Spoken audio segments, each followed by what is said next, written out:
कट्टे की कुर्बानी आबिद साहब ने, भुट्टी साहब ने जायज़ करार दिया है। देखो जो कट्टा है ना, ये अरब इसको गाय की नस्ल ही समझते हैं, शक्ल से भी वैसी होती है। अहदे नबूवत में ये पालतू नहीं थी, ये जंगली थी, तो उस वक़्त इसका नाम नहीं लिया गया। अब ये पालतू है तो इसकी कुर्बानी ठीक है।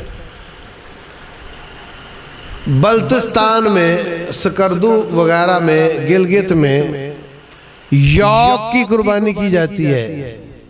यौक वो थोड़ा सा मुख्तलिफ मगर बैल की तरह होता है। यौक बैल की तरह होता है, बर्फों में रहता है और उसकी कुर्बानी बैल की जगह पे होती है, हालांकि वो यौक है। तो ये वहां पे पालतू है और भैंस आजकल यहां भी पालतू है।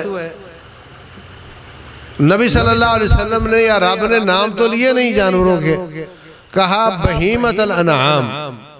बहीमतल अनाम होते हैं जो जानवर पालतू होते हैं, तो ये पालतू है, कर सकते हैं इंशाअल्लाह। हाँ जी।